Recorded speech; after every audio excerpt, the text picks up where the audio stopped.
8장 1절 말씀 함께 읽겠습니다. 8장 1절 시작. 예수께서 산에서 내려오시자 큰 무리가 따라왔습니다. 저도 아직 가보지는 못했고 직접 보지는 못했는데 여러분 사진으로 아마 많이 보셨을 거예요. 브라질에 가면 큰 예수 조각상이 어떤 산 위에 높이 솟아있는 것을 많이 보셨을 겁니다. 제가 얼마나 큰지 한번 찾아보니까 높이가 39m, 무게가 1100톤에 달한다라고 해요. 정말 놀라운 조각상이죠. 이 예수 조각상이 예술적으로는 어떤 가치가 있을지 모르겠어요. 그리고 또 문화적으로 또 여러 가지 전통적으로 가치가 있을지 모르겠어요. 근데 우리가 잊지 말아야 될 게 있습니다. 그 산 위에 서 있는 예수의 조각상에는 능력이 없다라는 사실이에요. 왜냐하면 오늘 말씀 보니까 예수님께서 산에서 내려오셨어요. 예수님은 더 이상 산에 계시지 않아요. 예수님은 산 아랫동네로 내려오셨어요. 어떤 의미일까요? 예수님은 그냥 높이 칭송을 받거나 영광을 받거나 그 130m에 달하는 조각상처럼 사람들이 우러러 보는 모습으로 그냥 남아있질 원치 않으신 거예요. 예수님께서는 산 아래 동네로 내려오셔서 우리의 삶에 들어오시고 우리의 생각 안에 들어오시고 우리의 고통 안으로 들어오시기를 원하셨던 거예요. 여러분, 산 아래 동네는 어떤 동네예요? 먼지 나는 동네입니다. 산 아래 동네에는 정말 볼 것이 없는 동네이기도 해요. 바람도 불고 깨지고 다치고 상처 입은 사람 투성이에요. 제가 어떤 책을 읽다 보니까 악다구니라는 말이 마음에 와 닿더라고요. 악다구니, 악만 남은 거예요. 악을 쓰고 악만 남아가지고 내 것 뺏길까 봐 악을 쓰고 있어요. 겉으로는 멀쩡하고 겉으로는 점잖은 표정 짓고 있지만 사실 우리의 속마음이 다 그래요. 악다구니를 쓰면서 어떻게 하면 내가 빼앗기지 않을까? 어떻게 하면 남들보다 더 가지고 있을까? 해병대 나오시는 분들 이렇게 찬양이 아니고 군가하실 때 보니까 천당에서 지옥으로 이렇게 하시더라고요. 예수 믿는 분이 그거 지으셨나 봐요. 또 하나 특징적인 게 기억이 나는데 악으로 깡으로 언젠가 그렇게 얘기하더라고요. 악으로 깡으로 우리의 마음을 들어보면 우리 마음 안에는 악만 남고 깡만 남은 것 같아요. 겉모습은 그렇지 않은데 어떻게 하면 내가 악으로 깡으로 버티고 살아갈까? 우리가 다 해병 전우가 된 거예요. 해병 전우가 돼서 악으로 깡으로 살아가고 산 아랫동네는 그런 동네라고요. 예수님께서는 산 위에 머물지 않으셨어요. 이런 모세가 시내산에 올라갔습니다. 시내산에 40일 동안 하나님께 주시는 십계명을 받고 하나님의 임재를 누렸습니다. 얼마나 모세 삶 가운데 영광스럽고 큰 경험이었겠어요. 그게 사람들이 원하던 하나님의 임재, 하나님의 모습을 40일 동안 하나님과 단둘이 독대하면서 하나님의 살아계심을 누렸던 시간이에요. 그뿐만 아니라 하나님께 친히 그 손가락으로 돌판에 하나님의 율법을 써가시는 그 모든 과정을 누렸던 거예요. 모세가 이런 생각 들지 않았겠어요? 내려가기 싫다. 여기서 계속 있었으면 좋겠다. 내려가봐야 뻔하고 뻔한 사람들, 내려가봐야 뻔하고 뻔한 이야기들, 얼마나 나를 괴롭히고 얼마나 나를 분통나게 할 건가. 안 내려오고 싶었을 것 같아요. 여러분, 하나님께서는 모세를 내려보내셨어요. 왜냐하면 하나님의 말씀이 우리 안에 들어와야 하기 때문이에요. 하나님의 말씀이 우리 삶의 한 복판에 들어와야 하기 때문이에요. 또 산에 계속 머물러 있고 싶은 사람이 있었어요. 베드로와 요한이 예수님과 함께 산에 올라갔습니다. 산에 올라갔는데 예수님께서 해같이 영광의 얼굴로 변하면서 그 전에 경험할 수 없었던 놀라운 영광의 모습으로 변하시는 거예요. 그래서 그 산을 저희는 변화산이라고 불러요. 거기에 모세도 나타나고 엘리야도 나타나고 그 모습을 너무 보니까 영광스럽고 좋아서 베드로가 여기에 초막셋을 짓고 여기서 살겠습니다라고 떼를 쓰잖아요. 근데 예수님께서는 그때 어떻게 하세요? 그들의 손을 억지로 끌고 산 밑으로 데려오세요. 예수님이 가야 할 곳은 땅 밑에 있는 마을이에요. 아플고 힘들고 어렵고 고통스러운 사람이 있는 그 삶으로 들어가시기를 원하시는 거예요. 여러분, 그것이 성육신이라는 것의 의미입니다. 하늘의 하나님 아들이 이 땅에 왔다라는 것은 하늘의 그냥 영광만으로 머물지 않고 여러분 삶 가운데로 들어가고 싶으시다라는 거예요. 여러분, 어떤 의미이겠어요? 여러분의 먼지를 그냥 놔두지 않겠다라는 의미입니다. 여러분의 아픔을 그냥 놔두지 않겠다라는 의미입니다. 여러분의 눈물을 그냥 놔두지 않겠다라는 의미예요. 친히 들어오셔서 여러분의 눈물도 닦아주시고 여러분의 먼지도 털어주시고 여러분의 아픔도 함께 해주시고, 그러니까 130m짜리 그 조각상에는 능력이 없어요. 예수님께서는 이미 여러분의 삶 가운데로 들어와 계시는 거예요. 5장, 6장, 7장은 산상수훈입니다. 예수님께서 산에서 하신 말씀입니다. 8장, 9장은 예수님께서 땅 밑에 세상에 들어오셔서 나타난 사건들이에요. 그 말씀들이 우리 삶 가운데 들어오면, 그 예수 그리스도의 말씀이 우리 인생 가운데 들어오면 어떤 일이 일어나는지 8장, 9장에서 구체적으로 보여주는 거예요. 8장, 9장에는 어떤 사건들이 기록되어 있는가?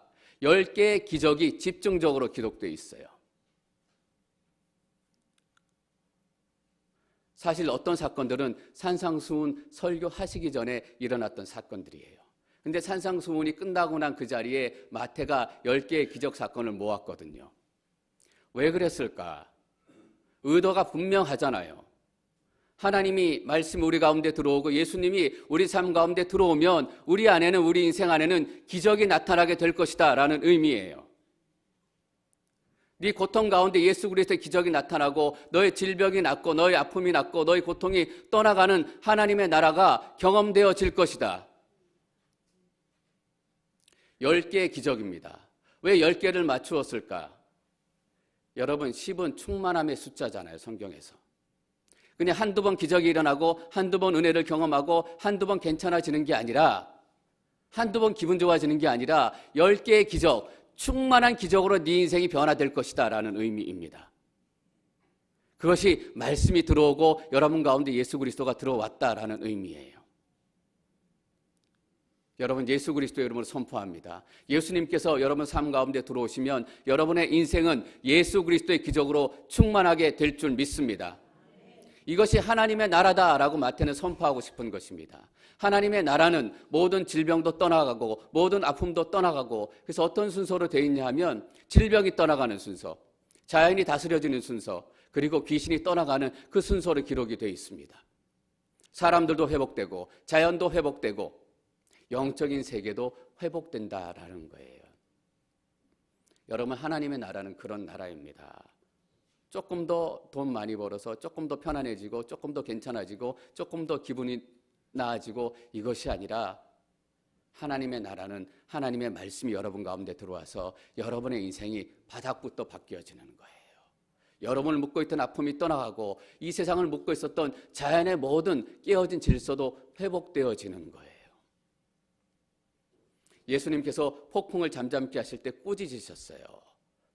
꾸짖으셨다라는 단어는 귀신을 꾸짖다라는 의미에 쓸 때 꾸짖다라는 단어를 써요. 폭풍을 꾸짖으셨어요. 예수님의 마음 가운데 무엇이 있었어요? 폭풍을 꾸짖을 때는 이 세상의 모든 자연의 무질서도 사단의 계략 때문에, 우리들 죄 때문에 깨어진 결과다라는 의미를 가지고 있는 거예요. 그래서 예수 믿으면 삶의 질서가 생깁니다. 예수 믿으면 삶의 자리가 잡히게 돼 있습니다. 예수께서 산에서 내려오시자 큰 무리가 따라왔습니다. 2절 말씀 계속 읽겠습니다. 2절 시작. 그때 한 나병 환자가 다가와 예수 앞에 무릎을 꿇고 말했습니다. 주님, 원하신다면 저를 깨끗게 하실 수 있습니다. 우리는 2절을 읽고 사실 잘 놀라지 않아요. 근데 유대인들이 2절을 읽었다면 굉장히 놀랐을 거예요. 특별히 마태복음은 유대인들을 위해서 쓰여진 책입니다. 마태 공동체, 마태 교회가 주로 유대인들로 구성된 교회였기 때문입니다. 예수를 믿었지만 여전히 유대인의 가치관을 가지고 살고 있고 유대인의 문화를 가지고 살고 있고 유대적인 생각을 가지고 살고 있고, 그 유대 공동체에 마태가 2절을 이렇게 시작하는 거예요. 그때 한 나병 환자가, 어떤 기록에 보면 이 나병 환자를 고치는 사건이 이전에 일어났던 사건으로 기록되어 있기도 해요. 근데 마태가 10가지 기적 중에 가장 첫 번째 기적으로 나병 환자의 기적을 기록했어요. 의도가 있는 거죠. 의도가 분명한 거예요. 여러분 어떤 의도예요? 나병 환자는 유대 사회에서 꼴찌 중에 제일 꼴찌예요. 꼴찌일 뿐만 아니라 마을에 들어올 수도 없는 사람이에요. 전염병 옮을까 봐 격리돼 있었고, 물론 지금은 옮지 않는다라는 것을 우리가 알고 있지만 그 당시에 옮을지도 모르겠다, 옮겠다라는 두려움이 있어서 들어오지도 못하게 했어요. 그래서 문둥병자 걸린 사람, 나병 걸린 사람들은 따로 마을을 이루며 살고 촌락을 이루면서 살았어요. 하나님 앞에 성전에 가서 예배를 드린다? 그래서 상상하지도 못했던 사람들이에요. 여러분, 10번째 기적 중에 가장 첫 번째 치유의 기적이 나병 환자예요. 유대인들은 이것을 읽고 깜짝 놀랐을 거예요. 나병 환자는 동네에도 들어오지 못할 뿐만 아니라 하나님의 나라에도 들어가지 못하는 사람 아니냐? 그런데 어떻게 나병 환자에게 가장 첫 번째 기적이 일어나고 나병 환자가 가장 처음으로 하나님 나라에 들어가는 사람으로 기록될 수 있느냐라는 거예요. 여러분, 하나님의 나라는 우리의 상식과 이 시대의 가치관과 이 시대의 문화를 다 깨트리는 거예요. 돈 많이 벌고 괜찮고 이러면 예수 잘 믿었다라고 얘기해요. 좀 남들보다 앞서 나가면 예수 잘 믿고 기도 많이 했나 보다. 저 사람이 하나님의 나라 들어가겠지. 우리 이렇게 성급하게 결론을 내려요. 오늘 말씀은 그렇게 얘기하는 것이 아니라 꼴찌 중에 꼴찌, 마을에도 들어오지 못하는 나병 환자, 사람들이 버리고 멸시하고 던져버린 그 나병 환자에게서 하나님의 나라가 첫 번째로 시작이 되고 있다라는 겁니다. 왠지 아세요, 여러분? 팔복의 첫 번째 메시지에서 우리는 이렇게 시작했습니다. 복이 있도다 가난한 자에게. 나병 환자는 가장 가난한 사람이었기 때문이에요. 하나님의 나라가 필요했기 때문이에요. 하나님의 나라 아니면 이 사람의 인생에는 소망이 없었기 때문입니다. 여러분, 그리고 두 번째 기록된 기적이 뭔지 아세요? 백부장입니다. 백부장이 그 종을 위해 치료해서 그 종이 나았다. 물론 이 메시지도 중요해요. 그런데 나병 환자에 이어서 두 번째 기록된 기적이 백부장이라는 사실이 너무 중요합니다. 백부장은 이방인이에요. 하나님 나라 들어갈 수 없는 사람이에요. 유대인들이 인정해 주지 않았던 사람이에요. 유대인들은 생각했을 거예요. 내가 먼저 기록돼야 되고 내가 먼저 하나님 나라 가야 되는데 나병 환자가 1등으로 등장했어요. 그래, 1등은 내가 양보해 줄게. 2등이라도 해야 되겠다. 2등이 자기가 아니라 누군가 하면 백부장 이방인이에요. 세 번째 기적이 무슨 기적입니까? 베드로의 장모님을 고치시는 기적입니다. 여러분 잘 보세요. 나병 환자, 이방인, 여자. 마태가 10가지 기록을 이렇게 배치한 데는 너무나 분명한 의도가 있습니다. 세상이 보는 눈과 사람들이 평가하는 시각과 하나님의 나라, 하나님이 보는 시각은 너무 다 다르다라는 것입니다. 나병 환자도 오고 냄새 나는 사람도 오고, 마태는 하나님의 교회가 어떻게 이루어져야 되는지, 예수님께서 산 밑으로 내려오셔서 어떻게 교회를 시작하시는지 그 이야기를 먼저 시작하고 싶은 거예요. 교회는 어떤 곳인가? 나병 환자가 오는 곳이다. 교회는 어떤 곳인가? 이방인들이 오는 곳이다. 교회는 어떤 곳인가? 여러분, 그 당시 여자는 어떤 증인으로서 법적인 권리도 없어요. 그래서 법정에서 여자들의 증인은 인정해 주지 않고 증거도 되지 않았던 거예요.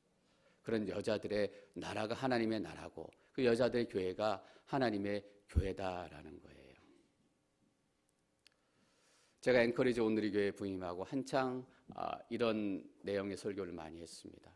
여러분, 우리 교회 문을 낮추십시다. 문을 낮춰서 나병 환자도 오고 냄새나는 사람도 오고 아픈 사람도 오고 많은 사람들이 다 올 수 있는 교회가 됐으면 좋겠습니다. 근데 자동문인가 봐요. 내려가다가 어느 정도 되니까 다시 올라오는 것 같아요. 아니에요, 여러분. 마태는 오늘 분명히 우리에게 얘기해요. 가장 하나님의 나라에 첫 번째 들어갈 사람은 나병 환자, 우리가 버리고 멸시하고 내팽개치는 사람이다라는 거예요. 1절에서 이렇게 얘기하잖아요. 예수께서 산에서 내려오시자 큰 무리가 따라왔습니다. 지금 이 큰 무리는 오합지졸입니다. 냄새나고 제대로 걷지도 못하고 믿음이 뭔지도 모르고 그냥 갈팡질팡 사는 사람들이에요. 헌신하지도 않고 바람이 불면 바람 따라 도망갈지도 모르는 사람들이에요. 근데 예수님께서는 이 큰 무리들을 통해서 하나님의 나라 교회를 보시는 거잖아요. 마태복음 16장에 가야 교회라는 단어가 나옵니다. 그전엔 계속해서 하나님께서는 이것들을 통해서 교회가 어떤 것인지, 교회가 어떤 사람들의 것인지 계속 준비하시고 가르치시고 말씀해 나가시는 거예요. 우리의 눈에는 오합지졸처럼 보이지만, 우리의 눈에는 별거 아닌 것처럼 보이지만, 여러분 한 분 한 분을 하나님께서 바라보실 때는 여러분을 통해서 이 앵커리지 온누리 교회가 정말 강건하게 세워져 가는 그 하나님의 꿈을 가지고 보신다라는 겁니다. 교회는 사람들의 꿈을 이루는 곳 아닙니다. 교회는 사람의 욕심을 이루는 곳 아닙니다. 교회는 어떤 곳이냐 하면 하나님의 꿈이 이루어지는 곳이에요. 제가 찬양팀의 2부 찬양팀은 아닌데 어떤 분을 좀 이렇게 찬양팀에 받아들여 줬으면 좋겠다라고 얘기를 했어요. 찬양팀의 사역은 너무 중요해요. 앞에서 여러분들에게 보이기도 하기 때문에 복장도 중요하고 여러 가지 옷 매무새도 중요하고 또 음악적인 스킬도 중요하고 영적으로 어느 정도 성숙해야 돼요. 그렇지 않으면 다른 분들에게 상처를 줄 수 있고 어려운 일이 생길 수 있기 때문에. 그리고 그것뿐만 아니라 여기서 찬양하고 내려가서도 다른 분들에게 조심해서 행동해야 돼요. 왜냐하면 올라서 찬양할 때는 멀쩡한데 내려와서 행동하는 거 보니까 아니다. 그럼 아무도 같이 찬양하려고 하지 않아요. 그래서 찬양팀이 한 분 한 분을 뽑는 데는 기도해야 되고 여러 가지 조심해야 될 부분이 많습니다. 근데 제가 좀 품어줬으면 하고 제가 권했던 분은 신앙도 그렇게 좋지 않고 삶에 여러 가지 어려운 문제도 있고 또 여러 가지 위험 요소도 있어요. 근데 제가 좀 품어달라고 얘기했어요. 왜냐하면 그분이 여러 가지 어려움 때문에 예수님 아니면은 그 인생을 지금 지키기 어려운 상황 가운데 있기 때문이에요. 공동체 아니면 그 인생을 세울 수 없는 그런 상황 가운데 있기 때문이에요. 물론 그런 원칙으로 찬양대를 세우고 찬양팀을 세워야 하지만 원칙보다 더 중요한 게 무엇입니까? 회복이에요. 그래서 그분을 품고 받아들여 주셨으면 좋겠다라고 제가 부탁을 드렸어요. 다른 사람들이 다 그분을 배척하고 다 거부하고 함께 하려고 하지 않지만 이 하나님의 공동체 안에서는 함께 찬양하고 함께 사역하고 함께 그분의 이야기를 들어주고 자꾸 문턱이 낮아져야 되는 거예요. 저기 뒤에 출입구를 보면 철문으로 되어 있습니다. 미관상으로도 좋지 않고 답답하기도 하고 철문을 저걸 어떻게 좀 바꿀 수 없을까 여러 가지 고민도 많이 했고 또 하고 있습니다. 근데 여러 가지 파이어 그 코드라든지 또 레귤레이션 때문에 쉽게 할 수는 없는 문제인 것 같아요. 근데 미관상에도 그렇지만 저게 딱 문에 닫혀 있으니까 처음 오시는 분들은 교회가 딱 닫혀 있는 느낌을 가지시는 거예요. 내가 들어가도 될까? 문을 열고 들어가도 될까? 근데 저 문이 투명한 유리로 돼 있으면 들어오시는 분도 안에를 보고 좀 커뮤니케이션 할 수 있는 거잖아요. 밖에 안에서 사역하시는 분들도 저기 새로운 분이 오시면 좀 바라보고 그분을 맞이할 준비, 그분을 환대할 준비. 교회에서 환대라는 것이 너무 중요해요. 영어로 하스피텔러티라고 얘기하잖아요. 환대받는 것. 근데 가장 환대 문화가 없는 것이 교회인 거 아세요? 가장 환대해주지 않는 것이 교회인 거 아세요? 지지난주에 말씀 나누면서 저지멘탈이라는 단어를 썼습니다. 환대해주지 않고 일단 문 열고 딱 들어오면 우리 있잖아요, 습관. 위아래를 한번 일단 훑고 어떤 사람인가? 뭐 하는 사람인가? 환대라는 것은 그 사람을 받아주는 거예요. 그래서 마태가 이 10가지 기적을 통해 첫 번째 우리에게 들려주고 싶어하는 메시지가 바로 이거예요. 교회는 이런 곳이 돼야 한다. 교회는 그 어떤 것보다 환대가 살아있는 곳이 돼야 한다. 인사하는 거죠. 저는 목에 이렇게 뻣뻣한 분이 너무나 많으신 줄 알고 깜짝 놀랐어요. 안내위원이 저기서 앞에 서서 예배할 때 이렇게 들어오실 때 인사하시잖아요. 주보 나눠주고.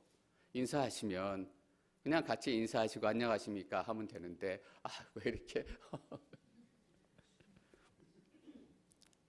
아니에요. 안내하시는 분만 들어오신 분을 환대하는 것이 아니라 들어오는 분도 안내하는 분들이 같이 환대를 나눠야 되는 거예요. 나는 너보다 잘났다 이게 아니라 2절 말씀 다시 한번 읽겠습니다. 2절 시작.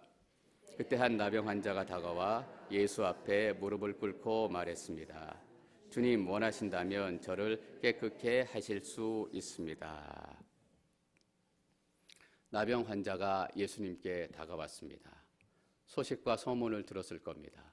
예수님이 나병도 고치고 귀신도 쫓아내고 중풍병자도 고치고 걷지 못하는 사람들도 걷게 하고 병을 고친다라는 소식을 들었어요. 이런 마음으로는 분명히 오지 않았어요. 내가 예수님한테 한번 가면 나을지도 모르겠다. 믿져야 본전이니 예수님 한번 찾아가 보자. 그런 마음으로 오지 않았어요. 여러분, 나병 환자가 정상적인 사람에게 다가간다는 거 못 다가가게 돼 있어요. 유대율법에는. 나병 환자는 옷도 다른 옷 입어야 되고 머리도 다른 모양 해야 되고 사람들이 지나가잖아요, 옆에. 그러면 입술을 가리고 부정하다 부정하다라고 소리쳐야 돼요. 어떤 의미냐면 나는 나병 환자입니다. 나는 몹쓸병 걸린 사람입니다. 그러니까 내 곁에 오지 마시고 내가 따로 저쪽으로 가겠습니다. 이렇게 알려야 되는 사람이었어요. 근데 나병 환자가 예수님에게 찾아온 거예요. 누가복음 17장에 보면 10명의 나병 환자의 이야기가 나옵니다. 예수님이 지나가신다는 소식을 듣고 소리를 지릅니다. 예수님, 우리를 불쌍히 여겨주십시오 라고 소리를 지르는데 그 뒤에 설명이 붙었어요. 뭐라고 붙었냐면 멀찍이 서서. 다가갈 수 없었기 때문이에요. 나병 환자는 부정하기 때문에 정상적인 사람에게 다가갈 수도 없었고, 특별히 예수님과 같은 위대한 선생님, 큰 무리가 따라가는 이 선생님 앞에는 다가갈 수 없는 거예요.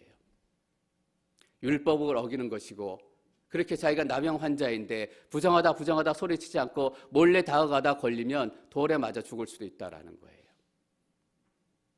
여러분, 어떤 의미예요? 한번 가보자. 믿져야 본전이니까. 가서 나올 수도 있겠지. 그런 게 아니라 나병 환자가 예수님에게 찾아간 것은 목숨을 걸은 거예요, 여러분. 가다가 내 돌 맞아 죽을 수 있다. 가다가 사람들에게 밟혀 죽을 수도 있다. 그러나 예수님에게 가야 한다. 내가 목숨을 걸고 예수님에게 가야 한다. 여러분, 목숨을 걸고 예수님에게 갔던 이유는 뭘까요? 하나예요. 예수님에게 가면 반드시 나을 수 있다라는 믿음이 있었기 때문이에요. 가도 나을지도 모르고 낫지 않을지도 모르고 그런 상황이라면 목숨 걸고 가겠어요. 나병 환자의 이야기에서 나병 환자의 믿음이 대단했다 이런 표현은 직접적으로 나오지 않아요. 근데 나병 환자가 예수님께 다가가. 이 한마디가 나병 환자가 얼마나 많은 것을 리스크하고 얼마나 많은 것을 다 버리려고 했는지 나타나 있는 거예요. 여러분, 우리는 목숨 걸고 예수님께 나아가는 경우가 너무 드뭅니다. 조금 기분 언짢아도 예배 드리지 않고 조금 어려운 일이 있어도 예배 나오지 않고 그냥 왔다 갔다 하는 거예요.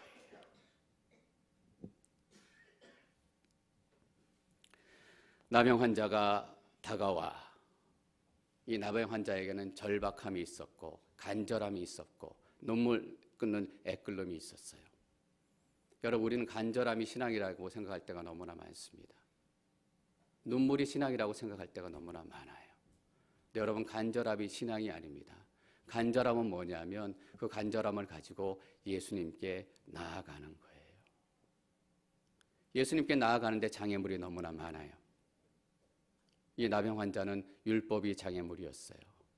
오늘 아침에 예수님께 나오는데 여러분에게 임한 장애물은 어떤 것이었습니까? 피곤함? 어제 늦게까지 했더니 피곤해서 오늘 예배 못 가겠다. 여러분, 그 정도가 여러분에게 장애물이라면 우리의 인생 죄송합니다. 너무나 허접한 인생 아니에요.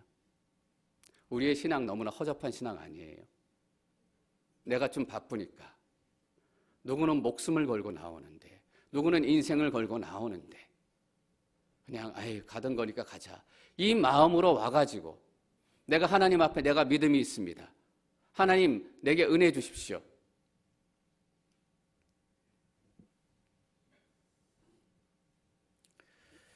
이 절 말씀 다시 한번 읽겠습니다. 2절 시작. 그때 한 나병 환자가 다가와 예수 앞에 무릎을 꿇고 말했습니다.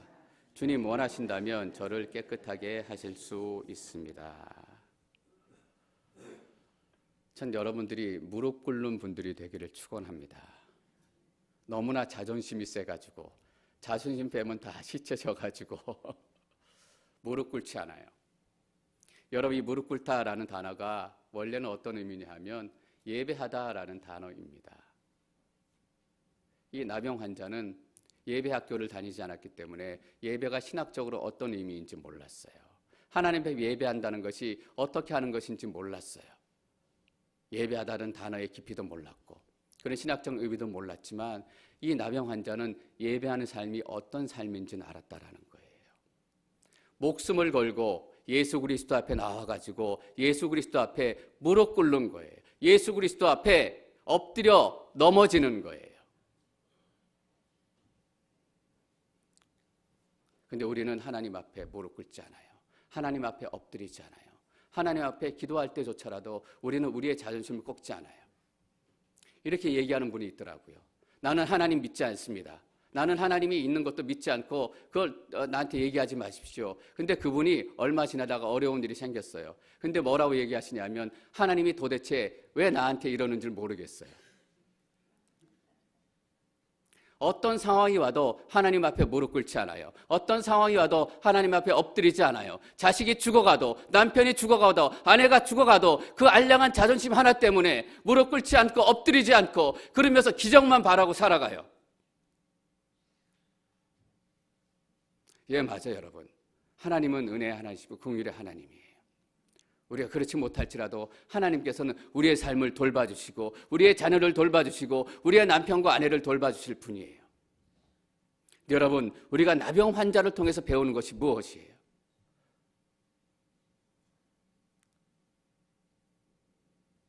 목숨을 걸고 죽은 마음을 가지고 목사는 설교를 준비하고 기도하고 성도는 그 마음을 가지고 말씀을 받고 그 마음을 가지고 살아가고 그 마음을 가지고 세상 가운데 나가고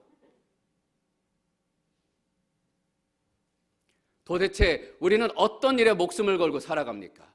우리는 어떤 일에 우리의 인생을 다 바치고 살아갑니까? 이 박재영 목사는 도대체 무슨 일에 목숨을 다 걸고 살아가고 있는 것입니까? 엉뚱한 데 가서 무릎 꿇고 엉뚱한 데 가서 엎드리고 내가 너한테 먼저 인사하나 보자.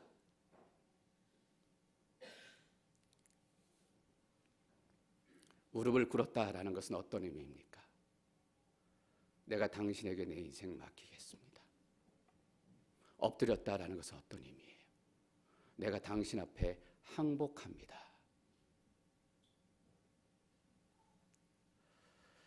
그때 한 나병 환자가 다가와 예수 앞에 무릎을 꿇고 말했습니다. 주님, 원하신다면 저를 깨끗하게 하실 수 있습니다. 원하신다면 저를 깨끗게 할 수 있습니다. 두 가지 나병 환자의 마음을 알 수 있습니다. 첫 번째는 뭐냐면 원하신다면 낳고 안 낳고 이 능력을 내가 의심하지 않습니다. 당연히 예수님은 고칠 수 있는 분입니다 라는 얘기예요. 그렇기 때문에 그 믿음에 대해서 의심을 던지지 않아요. 원하신다면 두 번째 마음 제가 쉬운 말로 바꿔볼까요? 예수님, 나를 불쌍히 여겨주십시오. 나병 환자 10명이 멀찍이 서가지고 예수님께 소리 질렀어요. 예수님, 다윗의 아들 예수여, 우리를 불쌍히 여겨주십시오. 원하신다면이라는 그 의미예요. 하나님, 내 기도 안 들어주시면 하나님 아니에요. 내 해준 대로 안 하면 하나님은 하나님 아니에요. 이것이 아니에요. 우리 이런 표현 자주 씁니다. 하나님의 보좌를 흔드는 기도를 해야 된다. 여러분, 하나님의 보좌를 왜 흔들어요? 하나님 어지러우시게. 아니에요, 여러분. 기도는 하나님의 보좌를 흔드는 것이 아니라 기도는 내 삶을 흔드는 거예요. 욕심에 묶여있고 자존심에 묶여있고 탐욕에 묶여있는 내 인생을 하나님의 은혜로 말미암아 흔들어버리는 거예요. 근데 우리는 하나님의 보좌를 흔들어야 직성이 풀리는 사람들이에요. 그래 영적인 자존심이 채워져요. 원하신다면. 저는 다음 주 주일부터 여러분들이 예배 오실 때 이 나병 환자처럼 목숨 걸고 예배 나오셨으면 좋겠습니다. 그 마음만 결단하시면 삶의 여러 가지 것들 다 끊어질 거예요. 예배를 방해하는 것들 우리가 선포하고 기도하고 해야 되지만 그 결단 하나로 여러분들이 예배 나오는 걸 방해하는 그것들 80% 90%는 저절로 떨어질 거예요. 우리는 죽자 사자 예배하는 공동체입니다. 목숨 걸고 하나님 높이는 공동체입니다. 이 한 주 동안 여러분의 삶이 하나님 앞에 납작이 엎드려지시기를 축원합니다.